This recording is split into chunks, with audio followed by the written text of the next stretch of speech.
Sino minumura mo? Ay, yung bundok. Ay, kuya, ba't nananakit kayo? Ba't po kasi mumurahin yung bundok? Nananahimik yung bundok. Ayan, nasuntok ka tuloy. Sabihin natin ito. Mukhang may mali eh. Mukhang napasama si kuya dito eh. Hindi sa kinakabihan ko si kuya dito. Full video, Rainbow 89 campsite incident. Sinapak ng tagabantay ang guest. Dami natin kung bakit. Dami natin kung bakit sinapak ang guest na bading. Wait. Okay, nalabas na kagad oh. Kung nagkakain ka na kagad dito, pinauwi mo. Hindi ko lang po kami doon sa bundok. Hindi, mali. Dito natin. Hindi mo na ako magko-comment ah. Labas lahat. Uy. Hindi ko lang po kami doon sa bundok. Hindi, mali. Paano po mali? Mukhang sinasaway na sila. Ano. Parang mahabay video nito. Kinat lang dito. Sino ba mga bundok? Ay, yung bundok. Yung pilosopo eh. Ano? Yun ang mali din. Pagka nilapitan ka na kasi, ibig sabihin ng final warning na yun, sigurado eh. Kasi nilapitan ka na eh. Hindi natin dito. Yun ang pinalalabas niya eh. Parang nasagad na si kuya dito eh. Yung tagabantay. Hindi ko lang po kami doon sa bundok. Hindi, mali. Paano po mali? Nagmumura kayo. Sino mo kinumura ko? Utang ina. Pilosopo eh. Ay, yung bundok. Yan na. Kaya Ay, sinapak kuya, siya. ba't nananakit kayo? Napikon si kuya, parang nasagad siya eh. Mahaba yung video nito, pihin ko, mahaba na yung diskusyon Bakit nito. ganun, kuya? Matagal nang matagal nang, parang siguro pagdating pa lang gabi, Kasi ano sama ng loob? Sige, kuya! gabi pa lang siguro sinasaway na to. Hindi binayaran, no? Grabe, ano? Hirap pa sa mga ganyang, sa mga ganyang customer, no? Parang nabili na yung buong, buong lupa, na parang lahat pwede na nilang gawin, siga-siga na kagad. Pag ganyang, okay, guess lang kayo dyan, eh. Siyempre, yung mga bantay niyan, sila ibatas dyan.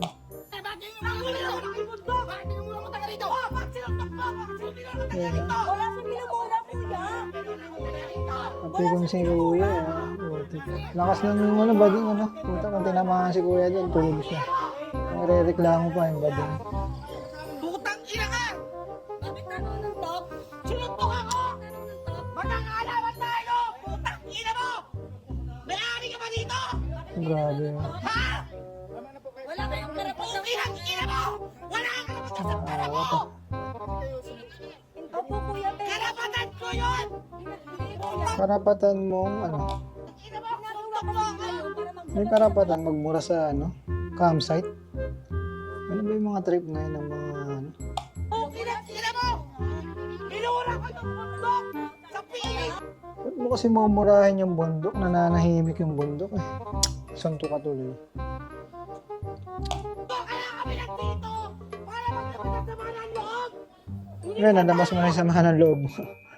Kaya lang, nasapa ka. Sa bundok! Hindi sa kinakabihan ko si kuya ang tagabantay, pero may mali din siya.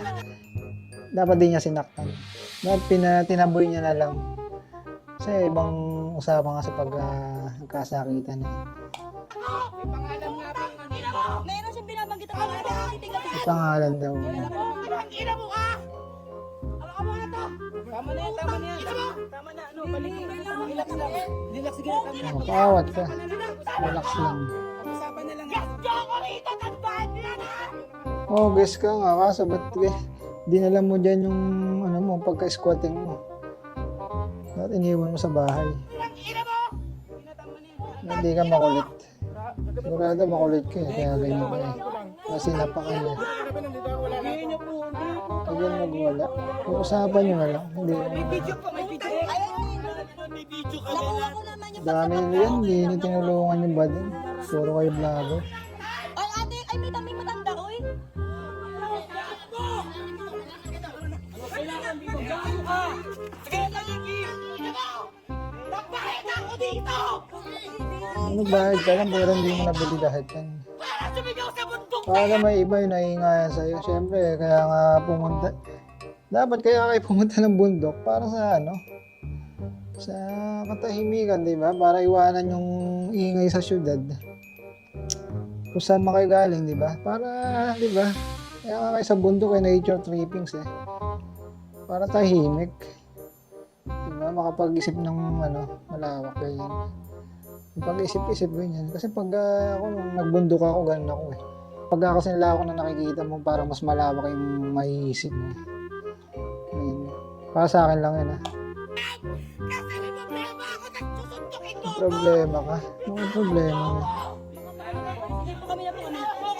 Bakit mo ako sinundok? Bakit mo ako sinundok? Sino wala sumundok? Sino wala sumundok sa ating dalawa? Hindi si sinundok, sinabi ko. Ano? Sino wala sumundok sa ating dalawa? Hindi si sinundok, sinabi ko. Sinapak lang. Dahil sinampal yung bunganga. Pwede natin. Pwede natin kung sinanto ka. Pili ko nakaganto eh. Nakaganto siya. Yan o. Oh, ganda ng tunog eh, no? Yung mga parang ano dyan. Walang kaingay-ingay. Tapos magmumura ka. Ikaw man ano dyan.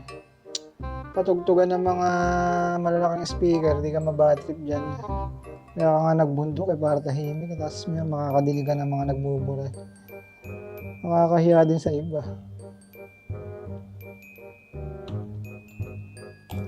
Hindi ko lang po kami sa bundok. Hindi, mali. Paano bang mali? Sagad mo si kuya eh. Sino mo minumura ko? Putang ina, sino ang mamumura nito? Ay, yung bundok. Yung bundok ayan. Yan, ganun nakaganon. 5 lang, 5. Bakit po kayo nanakit? Hindi Bakit siya. kayo tumura dito? Tagtagil mo yan. Ayan ah. O, sige. Chef Jay! Bakit ganun, kuya? Sinapak niyo si ano? Kuya, kaya po talaga ginagawa nila pag pinaglalabas sila ng sama ng loob. Putik, lalabas ng sama ng loob sa bundok. Doon na may trippings. Punta ka sa gitna ng kagubatan. Yung wala kang mahistorba, doon ka magmumura. Hindi yung nananahimik. Yun no, mga nananahimik yung iba dyan eh. Gusto katahimikan eh. Yung mga ano, tunog ng kalikasan, tunog ng hangin. Hindi yung mura madidinig mo. Siguro kahit ako nandito, mababadrip ako dito eh. Sige, kuya! Wala kang pinahanan ka ba? Baka binayaran mo. Wala kang pinahanan ka ba? Yung gas. Lakas ng gas. Wala siyang minumura, kuya! Lakas ng baling. Puta kung tinamahan ka ng suntok. Ako putik. Ikaw ang magre-reklamo kung tinamahan ka. So yun, hindi naman sa kinakampihan ko si kuya ng taga-bantay. Yung parang pinaka-lesson lang dito. Siyempre, alam naman natin na may kulit din tayo, di ba? Kahit sino yan. Kaso, iwanan natin sa bahay. Huwag natin dalhin kung saan man tayo pupunta. Yan, tulad yan. Meron tayong mga trip na ano eh, parang hindi makakasabay sa trip natin. Hindi makakaget sa trip natin. Kasi di ba, sila tahimik dyan sa bundok, tapos eh, bubulabugin mo ganyan. Mabibigyan ka talaga. Siguro naman sinaway ito eh.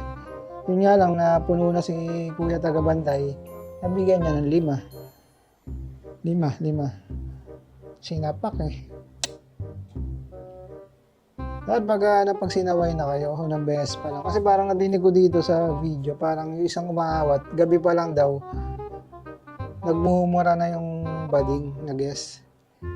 So dapat, nung palang sigurado naman, gabi pa lang yan, sigurado, napapansin na sila. Hanggang sinaway ng pangalawa, pangatlo, yan, kinompronta na.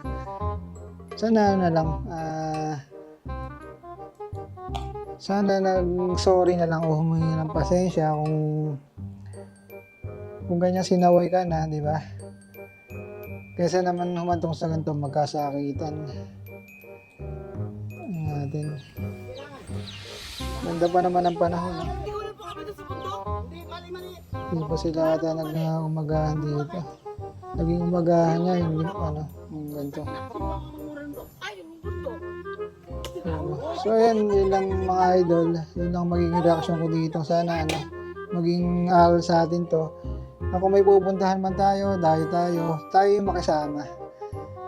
Sigurado naman kasi, halimbawa may nagpatugtog ka, sasawayin ka dyan. Pag nagpatugtog ka, malakas.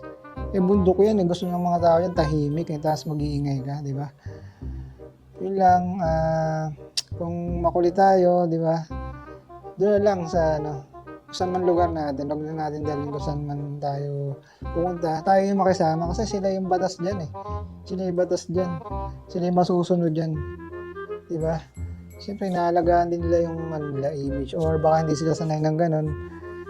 Kung magmumura ka, siguro doon ka sa gitna ng gubat para wala kang maistorbo. Di ba? Okay sana kung maganda yung yung bad. Okay sana kung chikas yung nagmumura, baka mapagpasensya ni kuya eh. Kaso naubos ka agad pasensya niya, lowbat ka agad yung pasensya niya, kaya nasapak niya eh. Siguro yun, din siya. Kung nasagad na yung pasensya mo, huwag mong sasaktan. Huwag kang mananakit. Siguro, pag-usapan nyo na lang kayong dalawa na bawal talagang nakakaabala na ginagawa ng guest na bading na yun. Yun lang mga idol. Please like, comment, and subscribe. Peace out.